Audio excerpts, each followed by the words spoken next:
Okay, we go to the next question D. Calculate the expected number of units that can be produced by a worker in 2 weeks, assuming 5 working days per week. Okay, the question here is not direct, so you have to know which formula to be used. So the keyword here is number of units, which refers to the output to be produced. So for this case or for this question, you need to use this formula, that is daily standard output formula. This is our basis. Okay, when you see unit to number of units to produce, so it refers to the output. So formula given in your textbook for daily standard output. Daily standard output here means how many unit can be produced for one day by one worker. Okay, so this is the formula given. The working hours per day divided by the standard time. But because of this question here wants you to check or to calculate how many units to produce in 2 weeks, so this daily here must be changed. Okay, daily ni sentiasa boleh berubah-ubah mengikut kehendak soalan.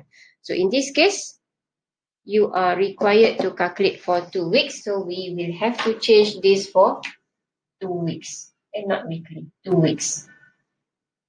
So 2 weeks standard output equal to working hours for 2 weeks divided by the standard time. So bahagian atas ni mesti ditukar mengikut kehendak soalan. Okay, kalau 1 week, kalau 1 month, you have to change or to convert the upper part of the equation. Standard time, don't touch. Okay, ambil yang you dapat calculate before. Hanya tukar bahagian atas sahaja. So 8 hours, the working hours, convert into minutes, 60 minutes. And over here, you convert into 2 weeks working days. So why do we get 10 days? Because the question here says in 1 week, there are 5 working days. So 1 week equal to 5 days. How do you get 5 days? It is mentioned in the question. So don't make your own assumption. The question will give you how many days the company is working in 1 week. And this is your standard time, 11.78, that you have calculated before. So this will give you 348.33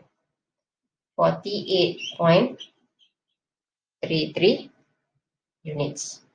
And yang ni kita jadikan dia sebagai 348 units. Okay. So in your textbook, it has rounded up the unit. Dia jadikan 349. That one I accept as well. But I don't want to confuse you. So in whatever situation, kita menggunakan rule of mathematics except for the workstation yang kita buat dalam precedence diagram before. So precedence tu semua kena round up. But other than that, semua you pakai rule of mathematics.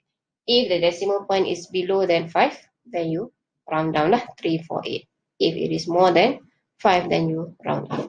So there is a slight mistake in the textbook. Okay, now we go to the next question E.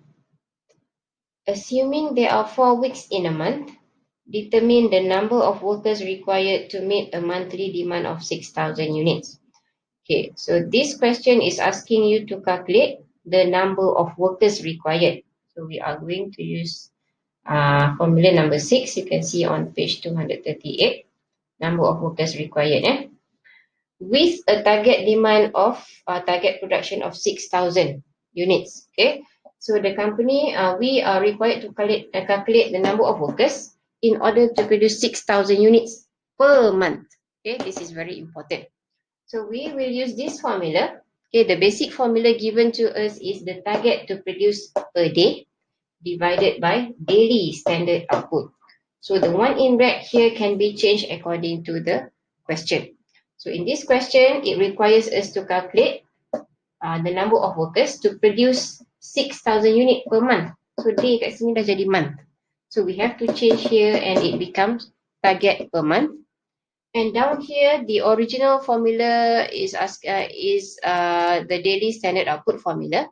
So down here, you have to change as well and make it as monthly standard output. Okay.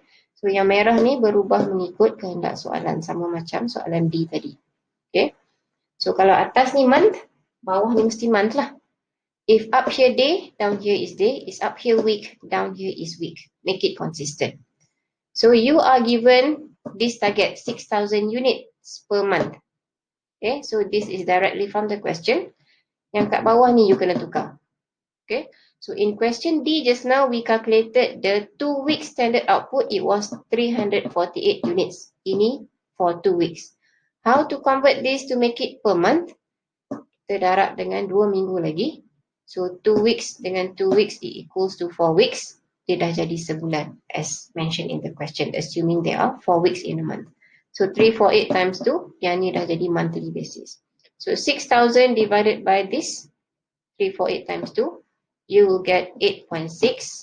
You tak boleh ada 0.6 workers. So we have to round up because of it is more than 5. It becomes 9 workers. Okay, so be careful with the basis that you use. Make it consistent. Okay, and for the last question here is for you to calculate labor cost per unit. Okay, so to calculate this, you will be given labor cost per hour. Okay, soalan akan berikan you 1 jam berapa ringgit kena bayar kepada pekerja. That is called as labor cost per hour. So you are required to calculate labor cost per unit. 1 unit berapa gaji kena dibayar. If a worker produce 1 unit, how much salary to be paid? So that is called as labor cost per unit. Okay. So formula is very direct. Standard time multiply with the labor cost per hour. This will be given. Yang ni akan diberi. This one is calculated. Divided by minutes per hour. So standard time kita dah kira tadi in question, the previous question. Question C. Standard time. Multiply with the labor cost per hour. This is given in the question. Okay, if a worker is paid 10 ringgit per hour, so that is labor cost per hour. So you take this from the question directly. Divided by 60 minutes. Apa maksud minutes per hour ni? Maksudnya adalah dalam 1 jam ada berapa minit. So 60 lah kan. So in the end you end up getting 2 ringgit 30 sen per unit. So if a worker produce 1 unit, the salary to be paid to the worker is 2 ringgit and 30 sen. If a worker work for 1 hour, kalau dia bekerja sejam, dia akan dibayar gaji sebanyak 10 ringgit sejam. Okay. So that's all for this work measurement analysis using time study method. So this chapter is quite short and very easy.